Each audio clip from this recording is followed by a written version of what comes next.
जरूर चेक करें सर। अगले 2 मिनट का टाइम आपके पास में है, एक एक दो फोन कॉल करें, वापस अपने ग्रुप में मैसेज डालिए, तुरंत संख्या बढ़ाइए, क्योंकि आज का प्रोग्राम हमें यह बताएगा 7 मई क्या है, 7 मई क्यों है, 7 मई का डिजाइन क्यों हुआ है। 7 मई के प्रोग्राम से आपके विजन में, आपके मिशन में, आपके काम करने के mister Mukesh Kothari, welcome sir, स्वागत है, वेलकम गुरुदेव।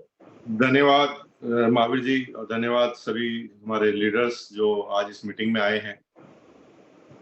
भूत पिशाच निकट नहीं आए, महावीर जब नाम,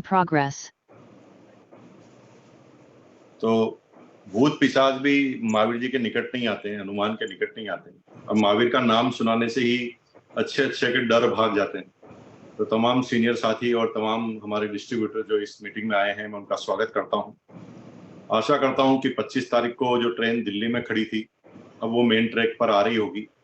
लेकिन जब ट्रेन खड़ी हुई मेन ट्रैक पे आती है ना, तो आवाज करती है। आपको पता है ना, ट्रेन को जब मेन ट्रैक पे लाया जाता है तो जब क्रॉसिंग से वो क्रॉस करती है तो बड़ बड़ बड़ की आवाज करती है। तो 2 दिन तक हमने बहुत सारी आवाज सुनी होगी, और 2 दिन में कई तरह की शंकाएं आपके अंदर रही होगी, और उन शंकाओं का धीरे धीरे आपने समाधान किया होगा, और 85% प्रॉब्लम आपको दूर होते हुए नजर आई है। लेकिन जैसे जैसे समय बीतेगा, आपको ये सारे तरह के चैलेंज दूर होते हुए नजर आएंगे। और कहते हैं ना कि जब आप एक बस भरी हुई है, उस बस में आप चढ़ते हैं, तो शुरुआत में एडजस्टमेंट में थोड़ी तकलीफ आती है, लेकिन एक बार बस के अंदर घुस जाते हैं ना, तो जगह तो ऑटोमेटिक आदमी कर ही लेता है। और निश्चित रूप से आप जो है, जो इन 2-3 दिनों में बहुत सारे फोन आपने अटेंड किए होंगे, बहुत सारे बातें आपने की होगी, लेकिन अब मुझे लगता है कि धीरे धीरे शांति हो गई, क्योंकि मेरे जो फोन अब धीरे धीरे जो है कम बजने लग गए। शुरू के 2 दिन बहुत बजे थे, लेकिन ये धीरे धीरे कम होते जा रहे हैं। बहुत बहुत धन्यवाद। मैं अब बात चालू करता हूँ सीधा। दोस्तों, रिवोल्यूशन जो है आरसीएम बिजनेस के अंदर होने की शुरुआत 2023 में ही हो गई, जब एक से बढ़कर एक डिसीजन आरसीएम बिजनेस में हो रहे थे, क्रांतिकारी डिसीजन हो रहे थे। एनिवर्सरी में 1-2 आदमियों से बात चालू हुई और एक प्रोग्राम डिजाइन किया गया 7 मई को। उस फंक्शन का नाम था next generation, Thyagaraj indoor stadium, New Delhi, 7 मई। वैसे तो कई फंक्शन, कई मीटिंगें आपने देखी होगी, और कई फंक्शन और कई मीटिंगें आपने देखी होगी, तो मैक्सिमम लोगों को लगता है कि मीटिंग तो मीटिंग जैसी होगी, कुछ स्पीकर चेंज हो जाएंगे, कुछ बातें चेंज हो जाएगी, क्या स्पेशल फायदा है। भाइयों, मेरी बहनों, जहां तक मैं समझता हूं, इस बिजनेस में और दुनिया के सारे कामों में थोड़े से अंतर है। हमारा ये बिजनेस चलता है मोटिवेशन से, हमारा ये बिजनेस नॉलेज से नहीं चलता। नॉलेज कई लोग हो सकते हैं, अनुभव कई लोग ऐसे हो सकते हैं जो मेरे से ज्यादा रखते हैं। दिमाग से भी नहीं चलता। दिमाग हो सकता है कि मेरे से ज्यादा आपके पास हो। दिमाग तो गरीब घर में भी पैदा हो सकता है, कोई रेस्ट्रिक्शन नहीं। दिमाग तो झोपड़पट्टी में भी पैदा हो सकता है। लेकिन किसी के पास दिमाग हो जाने से वो कामयाब हो जाएगा, ये गलत फहमी। किसी के पास नॉलेज होने से, एजुकेशन होने से वो कामयाब हो जाएगा, ये गलत फहमी। अगर कोई आदमी एजुकेशन से कामयाब होना होता, अगर कोई आदमी अनुभव से कामयाब होना होता, तो अनुभवी तो जो मेन काम करते हैं ना, सबसे ज्यादा उनके पास। अगर अनुभव और एजुकेशन से कामयाब होना होता, तो मैं आज आपको एक आंकड़ा बता रहा हूं जो आपके दिमाग को झकझोर देगा। पूरी दुनिया के 100 बड़े लीजेंड के नाम लीजिए, जिसमें सारे बिजनेसमैन भी आ गए और सारे बड़े बड़े नेता भी आ गए। पूरी दुनिया के 100 टॉपेस्ट छवि वाले व्यक्तियों के नाम लीजिए। आपको आश्चर्य होगा कि एक भी आदमी 100 में से ऐसा नहीं है जो कभी अपनी क्लास में भी टॉपर रहा हो, या फिर अपने किसी बोर्ड में वो मेरिट में आया। ये बातें क्या समझाती है? ऐसा कोई आदमी नहीं है जो टॉपर हो और दुनिया का सबसे बड़ा नेता बन गया हो। देश के, हिंदुस्तान के एक प्रधानमंत्री का नाम ले ले जो बता दे कभी कोई मेरिट में आया हो। दुनिया के किसी एक बिजनेसमैन का नाम बता दो जो कभी मेरिट में आया हो। लेकिन मजे की बात है, जो भी मेरिट में आता है ना, उन्हीं के पास काम करता है। नोट द पॉइंट, जो भी मेरिट में आया है उनके यहां पर काम करता है। आज प्रधानमंत्री के सलाहकार कौन है? IIT topper. आज मुकेश अंबानी के कर्मचारी कौन है? IIT engineer. इसका मतलब यह है कि अगर आप सोच रहे हैं कि बहुत ज्यादा नॉलेज है, प्लान बहुत अच्छा आता है, सब चीज आप जानते हैं और आप इस बिजनेस में कामयाब हो जाएंगे, तो आपकी गलतफहमी। नॉलेज होना अच्छी बात है, नॉलेज आपकी सफलता की सीढ़ी है। नॉलेज से आप जल्दी तरीके से आप समझ सकते हैं आप बातों को, नॉलेज से आप तेज गति से अपनी रफ्तार पकड़ सकते हैं। लेकिन केवल नॉलेज ले लेने से, केवल एजुकेशन लेने से, केवल अनुभव लेने से आप टॉप पर चले जाएंगे, ये आपकी गलतफहमी। आदमी जाता है इन सारी चीजों के बाद किसी काम करने के प्रति उसके मोटिवेशन से, उसके जो लक्ष्य है, उस लक्ष्य को प्राप्त करने के पीछे उसका क्या मोटो है, मोटो से मोटिवेशन बना। जब मोटो और मोटिवेशन को दोनों को मिलाते हैं ना, ऐसा मोटो जिसको करने में मजा आए, वो मोटिवेशन। मैं एक छोटी सी बात समझाता हूं, किस्सा समझाता हूं, आपको सारी बातें क्लियर हो जाए। आप जब छोटे थे, पड़ोस के घर में अमरूद या आम लगे रहते थे। आप जब उस घर के बाहर से निकलते थे जहां पर आम या अमरूद लगे रहते थे, तो आपके मन में क्या विचार आता था? कोई बता सकता है? क्योंकि आप में से कई लोगों के दिमाग जीवन में ऐसा आया होगा कि आपके पड़ोसी घर में अमरूद लग रहे हैं, बड़े बड़े अमरूद लग रहे हैं, और आप उस घर के बाहर से निकलते हैं, आप छोटे हैं, 10-12 साल के हैं, तो आपके मन में विचार क्या आता है? आपके मन में विचार आता है कि इसे तोड़कर खा लिया जाए। सही कह रहा हूं तो हाथ को ऐसा कीजिए, सही कह रहा हूं तो हाथ को ऐसा कीजिए। आपके मन में विचार आता है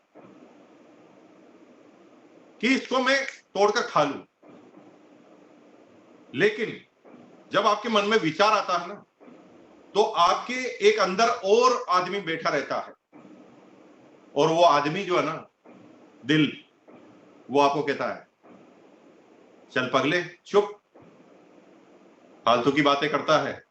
मालिक आ गया तो डंडा मार दिया तो उसने, और उसने अगर तेरे पिताजी को बोल दिया तो पिताजी तेरे को अलग से मारेंगे, तेरी मां अलग से मारेगी, लोग कहेंगे चोरी कर रहा है। और ये इतना डरा देता है कि रोज इच्छा होते हुए भी आप सामने से निकलते हैं, लेकिन अमरूद तोड़ने की ताकत आपके अंदर नहीं आई। लेकिन जब आप सारे लोग, 3-4 दोस्त उसी घर के बाहर से निकलते हैं,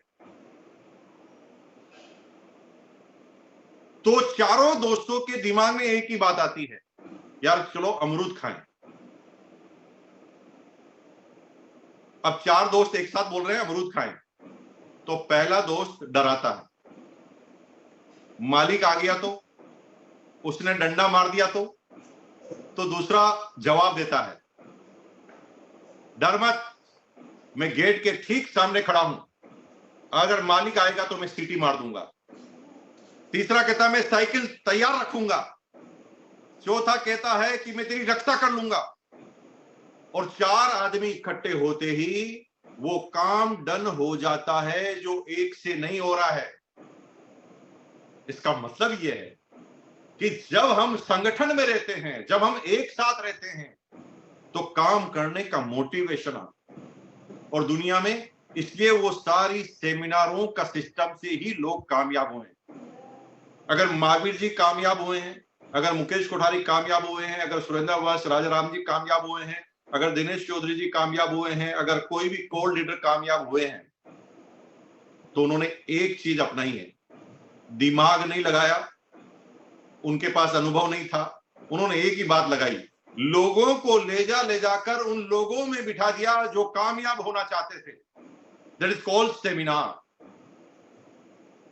अगर कोई प्लान देखने से कामयाब होता तो बताए हुए प्लान तो आपको मैं यहीं पर बता सकता हूं, फिर मीटिंग करने की क्या जरूरत है? कोई इंटेलिजेंट आदमी है, उसको व्हाट्सएप पे भेज दो प्लान, वो कामयाब हो जाएगा, बन जाएगा टाइम में। मेरे भाई, नॉलेज हो जाने से कामयाब नहीं होगा। जब वो पावर में आता है तो अंदर एक मोटिवेशन आता है। तो दुनिया में अगर कोई ये कहता है कि मैं सब समझता हूं इसलिए मुझे मीटिंग सेमिनार में जाने की जरूरत नहीं है, तो वो उसकी गलतफहमी है। और मैं लिख कर दे सकता हूं कि जीवन में वो कभी कामयाब होगा ही नहीं, क्योंकि उसको नॉलेज है काम करने का मोटो, और मोटो के प्रति चाहत यानी मोटिवेशन नहीं है। और मोटिवेशन नहीं है तो वो आगे नहीं बढ़े। 7 मई का जब फंक्शन डिजाइन किया गया, उससे पहले पूरे हिंदुस्तान में अपनी मीटिंग सेमिनार होती थी। पूरे इंडिया में अगर आप बात करें तो ट्रेनिंग प्रोग्राम होते थे, बड़े बड़े एनिवर्सरी फंक्शन होते थे। लेकिन एक चीज जो बार बार हमें चिंता में डाल रही थी, जो सीनियर साथी है उनको सब चिंता में डाल रही थी, वो चिंता थी कि यंग जनरेशन के जो लोग हैं, हमारी जो बहनें हैं, ऐसे व्यक्ति जिनको अपने पिताजी का बिजनेस यानी उत्तराधिकारी के रूप में संभालना है, वो लोग हमारे बिजनेस की तरफ अट्रैक्शन नहीं हो रहे थे, अट्रैक्ट नहीं हो रहे।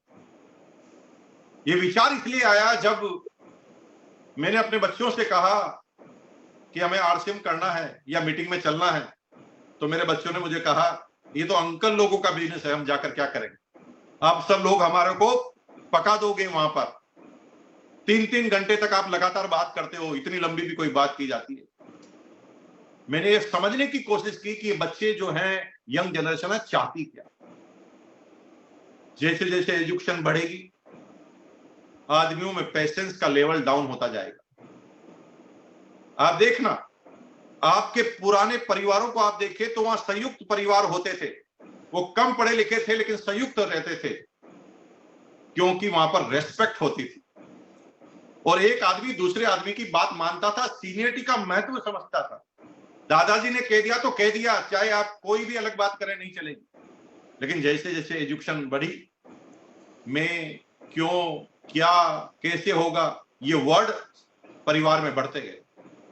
वहां पर डिस्कशन होना चालू हुआ, फिर डिबेट होना चालू हुई, और फिर वोटिंग होना चालू हुई कि परिवार के सबसे ज्यादा सदस्य जो चाहते हैं वो होगा।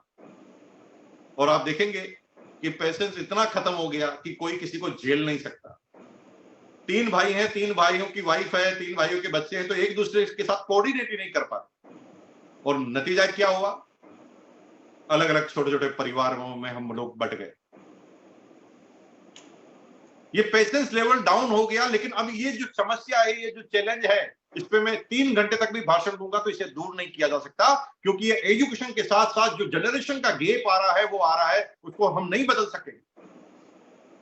हम इस गैप के अनुसार ढल सकेंगे। मैंने जब रिसर्च की तो मैंने पता लगाया कि फेसबुक के जो कस्टमर हैं, उनकी बढ़ने की रफ्तार लगातार डाउन होती जा रही है, लगातार डाउन होती जा रही है।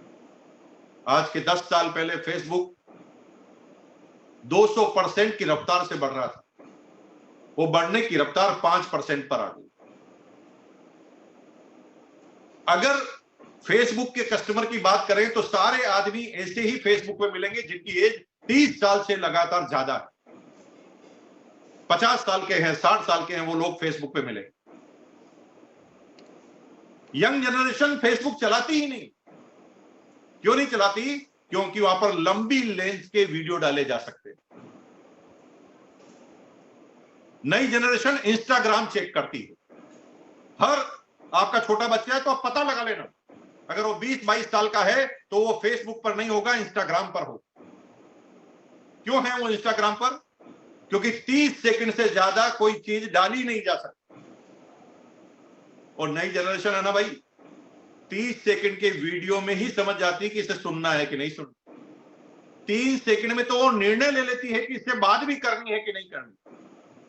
हम जो थोड़े एज ज्यादा है, वो हमारे पास थोड़ा पेशेंस होता है। हम अगर किसी को समझ भी नहीं पा रहे हैं तो 5-7-10 मिनट झेल लेते हैं। लेकिन नई जनरेशन झेलती नहीं है। वो नई जनरेशन फटाफट डिसीजन लेती है कि इससे आगे बात भी करनी है कि नहीं। तो जब नई जनरेशन की बात आई कि हमारे जो वो लोग जो नेक्स्ट जनरेशन के रूप में इस बिजनेस में आने जा रहे हैं, तो हमारे यहां पर यंगस्टर की संख्या कम क्यों? जबकि आपको आश्चर्य होगा, सबसे ज्यादा एम्प्लॉयमेंट की, सबसे ज्यादा करियर बनाने की जरूरत यंगस्टर को होती है। हमारी एज तक 30 साल से ज्यादा लोग तो सेट हो जाते हैं लाइफ में, जो भी करना है कर लेते हैं। दुकान लगानी, दुकान लगा ली, नौकरी करना, नौकरी कर ले, वो तो सेट हो गए हैं।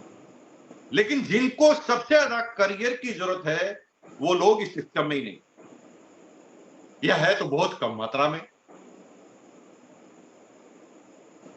हमारे जैसे आदमी जिन्होंने पूरी जिंदगी आरसी में लगा दी, 24 साल हो गए, 23 साल हो गए, अब हमारे बच्चों को हम नहीं लेकर आ पा रहे हैं। थोड़ा सोचो कि भविष्य क्या होगा। मेरे नहीं रहने के बाद आपकी अपलाइन गायब हो जाएगी। मुकेश कोठारी जीवन में ही नहीं है और आपकी अपलाइन भी नहीं। आपका बच्चा, आप बिजनेस करके जाए और आपके बच्चा इस बिजनेस को संभाले नहीं, तो आपके बिजनेस के बारे में सोचिए वो बिजनेस कैसा हो। हम पीढ़ियां बनाने की बात करते हैं, जीवन बनाने की बात करते हैं, तो हमारा उद्देश्य होना चाहिए कि किसी तरह हमारी नेक्स्ट जनरेशन आए